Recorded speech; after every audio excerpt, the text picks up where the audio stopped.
Okay, so let's get started. No matter who you are, you can do this one with me. And I promise you, if you're thinking, oh, this doesn't look like something that's going to be hard enough for me, stay with me, all right? I'm an 8-time Ironman, so I know the desire for more and for hard. However, I also know as a 38-year trainer and medical exercise specialist, strength and conditioning coach, that if you don't do the foundational stuff and you don't keep doing it year after year after year, you actually can't build the penthouse. So we got to have this. So that's all about this. And this is a sneaky little one you can do anywhere. You can do it on the plane, train, or automobile. You can do it at somebody's house.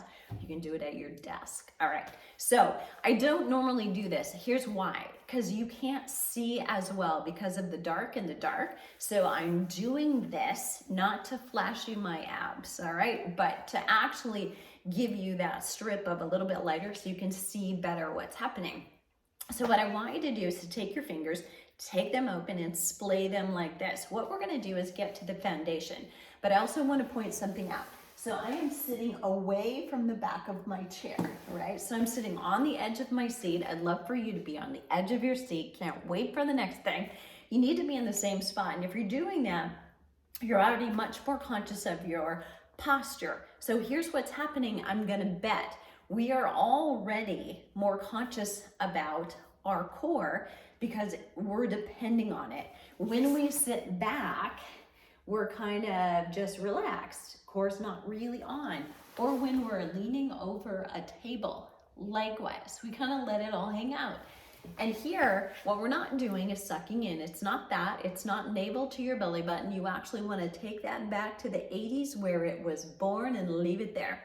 So what we are doing instead is called bracing. So put one hand up. And the other one, what I want you to do is don't move this hand. But if I take this one and I try to push, I'm bracing this entire arm to keep it from happening. That is really the kind of activity that you want your core to do. We don't see movement, but what we have going on internally is the abdominal muscles are firing.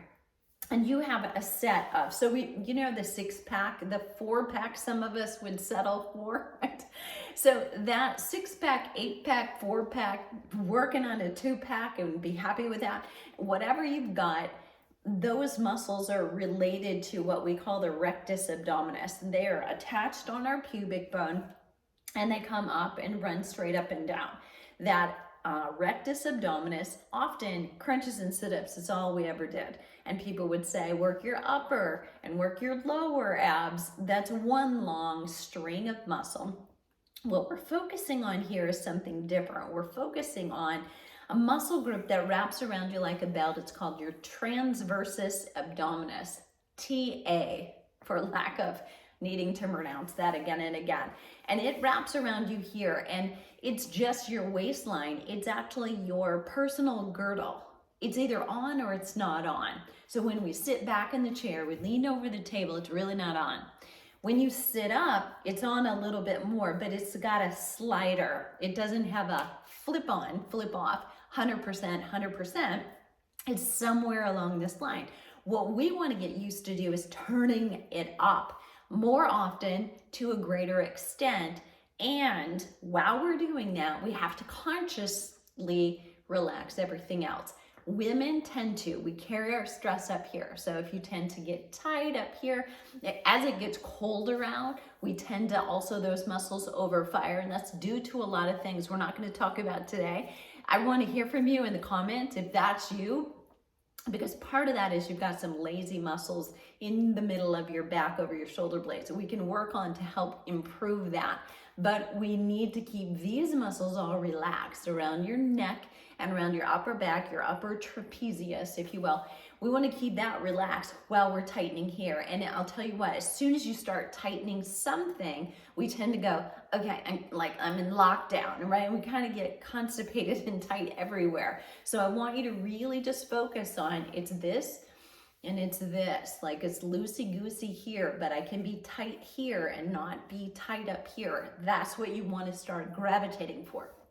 For you today, that may be all the homework you need. Like that may be the thing you've got to focus on, because otherwise you're like, Anybody else a control freak? We're going to tend to do that more if we really are loving control, okay? So I can't tell you how I know about that, but yeah, you get the idea. So what I want you to do is to just sit here and take those fingers, because they're gonna help you palpate and just feel on top here. So all we're doing is splaying. So my thumb, I'm touching like the bottom of my rib, the second rib, I'm overlapping that. And as I have my fingertips here, I'm also, it's that hip bone, right? So it's the top hip. We call that the iliac crest. You don't need to know that, but it's, if you put your hands on your hips, it's that front, it's the corner right here that is there. And I want you to have your hands splayed so you've got a little bit of the hip bone, you've got a little bit of that lower rib, and maybe 1 and 2. So all I want you to do, now think about your lungs and your rib cage, right? So your rib cage is here. We just put our fingers on it. Underneath that, protected, is your lungs. I want you to take a deep breath in.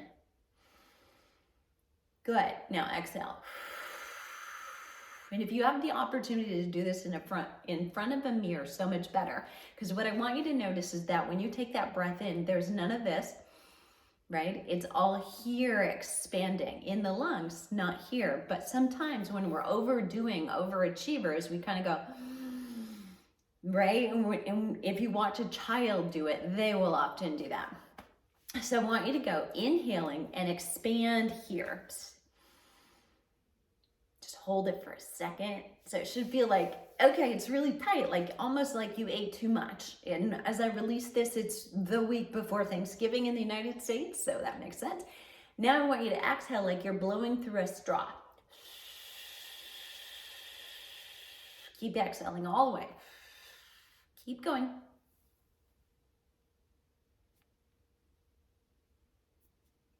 And it gets to that point where it was like almost ready to cough, but did you feel this? If you went out, what's happening is your diaphragm right under here is helping you to squeeze the air out of those lungs as you're exhaling. And you can feel your diaphragm, but you also begin to feel the transverses abdominus firing. That TA is actually shrinking, and it's like you blew up your lungs when you took a breath like a balloon, and then you're exhaling. And you can feel yourself actually contract and get smaller and get smaller, and exhale, and you can feel what it feels like when you deeply contract those muscles, or when you contract those deeper core muscles and stabilizers. Now, often, have you done crunches and sit-ups for your, 20 years of your adult life at least, hoping that you don't do them anymore, no matter who you are? It doesn't matter if you have osteoporosis or osteopenia. Nobody should be doing them. If you don't have osteoporosis or osteopenia, if you're a football player, a basketball player, you still do not need to be doing crunches and sit-ups. There's just so many better things that you can do. But what I want you to know is that you just felt, very rarely does anybody doing crunches or sit-ups feel. They're superficially the ones we see. Now, you may have a 6-pack, 12-pack, I don't care, but you still may have weak foundational muscles. So you can actually look like this and more defined and have that chiseled core and still be at risk when you go out to shovel, or you're working with a big dog, or whatever it may be. You don't necessarily have any guarantee if they look good, that they function well, and we want function. So maybe take another deep breath in and exhale out. Keep going all the way. You keep going. You're blowing still out. So am I trying. Right? Now, take a deep breath in, but don't lose the contraction. So inhale. Right? And remember, when we have that contraction, it's still easy to hold on to the tension up here. So you have to try to let go here, but not here. Tough to do. So as soon as you start wiggling this around, you may feel like, oh, I lost it, right? That's the practice. And that, let me tell you, takes some patience, because you can't see it. It's not sexy. There is no sit up, lay down. Like I did one, get the credit for that. I know. But this, if you can master this, will begin to give you a much stronger foundation so that when you want to go for a walk or for a run, you can go faster. And what happens when you can go faster with your run or your walk? Power walking at a faster rate supports bone density better. If you can run and run faster, you're probably going to help yourself burn a little bit more body fat from the exercise you do. If you can pick up heavier weights because you have a stronger core and it makes them safe for you, you will gain more lean muscle, which burns more fat and increases your metabolism both. All good things happen because of a strong core. And good things can't happen if you have a weak core. So very important to remember. I'm going to give you that as homework today. I'm going to do a follow-up video tomorrow. So the very next one will be a little bit more in depth and we'll jump right into it. But this is number one. Tell me you did it. All right?